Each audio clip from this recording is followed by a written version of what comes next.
Pada zaman dahulu, tinggallah sepasang suami istri. Mereka tinggal di rumah yang sederhana.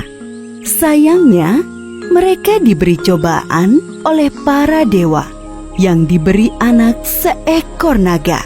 Mereka sangat sedih melihat anak tersebut lahir sebagai seekor naga.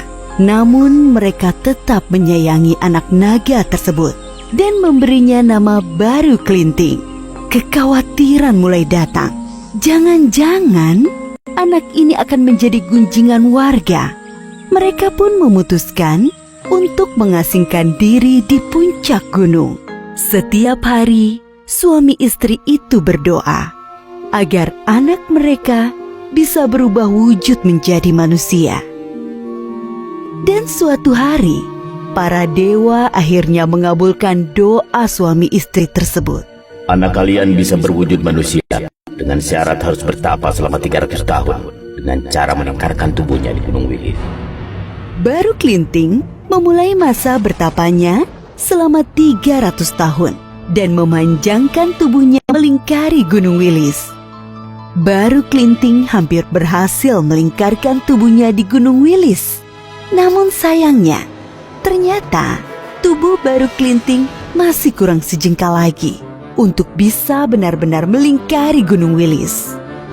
Baru Klinting tidak kurang akal. Agar bisa mencapai ekornya yang jaraknya tinggal sejengkal lagi, Baru Klinting menjulurkan lidahnya. Setelah berhasil melingkarkan tubuhnya di Gunung Wilis, Baru Klinting memulai pertapaannya selama 300 tahun. Hai manusia, masih ada satu syarat lagi agar anakmu bisa menjadi manusia. Syarat apa lagi yang harus dipenuhi, wahai dewa yang agung? Potonglah lidah anakmu. Baru Klinting kehilangan lidahnya. Setelah dipotong oleh ayahnya, sehingga kepala dan ekornya tidak bisa menyatu kembali. Namun demikian, Baru Klinting diperbolehkan oleh dewa untuk melanjutkan pertapaannya. Setelah bertapa selama ratusan tahun, tubuh Baru Klinting ditumbuhi oleh pepohonan dan semak-semak, sehingga tubuh Baru Klinting tidak terlihat seperti seekor naga lagi. Beberapa hari sebelum masa bertapa Baru Klinting berakhir, sebuah desa dekat tempat Baru Klinting bertapa, sang kepala desa akan menyelenggarakan pesta pernikahan anaknya. Sayangnya kepala desa kekurangan makanan. Karena itu, kepala desa meminta warga desa untuk berburu di hutan sebagai tambahan makanan di pesta pernikahan anaknya. Para warga desaku, berburulah ke hutan, karena aku kekurangan bahan makanan untuk pesta pernikahan anakku. Para warga desa pergi berburu ke hutan, namun tidak seekor hewan pun bisa mereka temui. Seolah-olah semua hewan di hutan telah hilang entah kemana. Seorang warga desa sangat kelelahan setelah seharian mencari hewan buruan, namun tak kunjung berhasil. Dia melihat sebuah batang pohon yang tumbang dan berniat beristirahat di situ. Tidak kuat lagi menahan kelelahan, warga desa tersebut duduk dan menancapkan parangnya di batang pohon.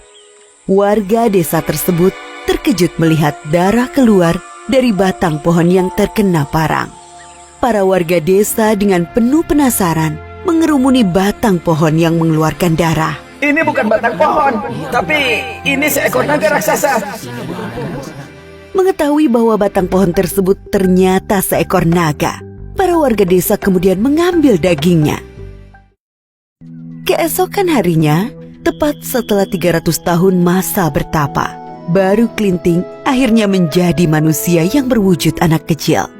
Namun sayang, tubuh anak kecil tersebut penuh dengan luka akibat perbuatan warga desa. Di saat yang sama, kepala desa sedang mengadakan pesta pernikahan secara besar-besaran. Berbagai makanan dimasak, termasuk daging naga Baru Klinting. Baru Klinting mendatangi rumah kepala desa pada malam harinya untuk meminta makanan. Aku sangat lapar. Berilah sedikit makanan untuk mengganjal perutku. Hei bocah, pergilah. Tidak ada makanan untukmu di sini. Kamu hanya mengganggu saja. Baru Klinting sangat sedih karena warga desa justru mengusirnya.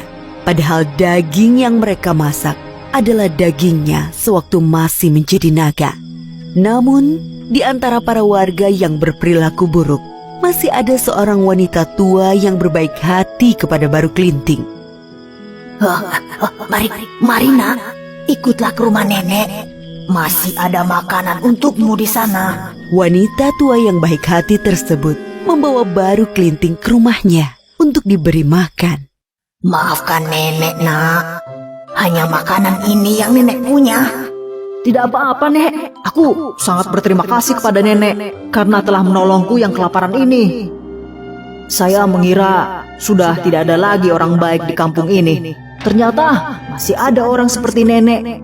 Sebagai ucapan rasa terima kasih, saya mohon nenek menyiapkan lesung. Bila ada banjir datang, segeralah nenek menaiki lesung tersebut. Lesung adalah alat yang digunakan untuk menumbuk padi agar menjadi beras.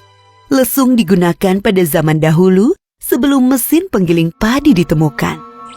Baru Kelinting kembali ke rumah kepala desa sambil memegang sebatang lidi di tangannya. Hai semua warga desa, datanglah kemari. Para warga desa semuanya datang menghampiri Baru Kelinting. Mereka terlihat marah karena anak kecil yang mereka usir datang kembali. Hai kamu anak kecil, ada apa lagi kamu datang ke sini? Hai warga desa, cabutlah batang lidi ini. Jika kalian mampu, maka aku akan pergi dan tidak akan kembali. Tapi, jika kalian tidak mampu, maka kembalikan semua daging yang kalian dapatkan dari hutan. Seorang warga desa yang pertama kali menemukan daging naga langsung maju dan mencabut batang lidi tersebut. Anehnya warga desa tersebut tidak mampu meski sudah mencoba berkali-kali.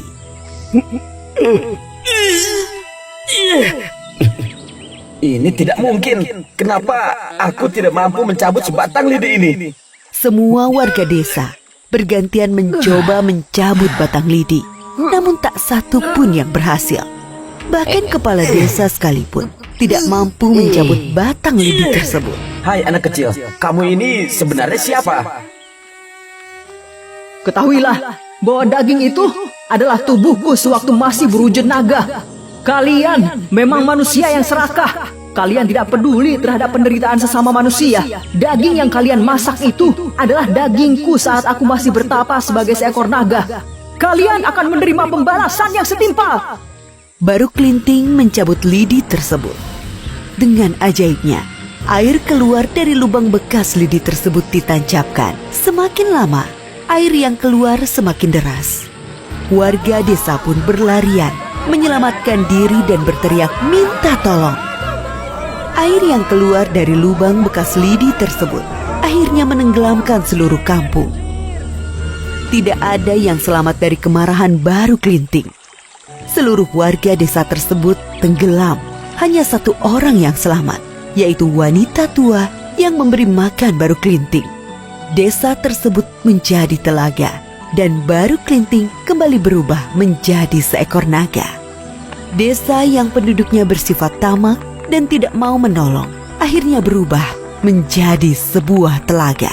Telaga ini sekarang masuk ke dalam bagian daerah yang bernama Ngebel, yang kemudian dikenal dengan nama Telaga Ngebel.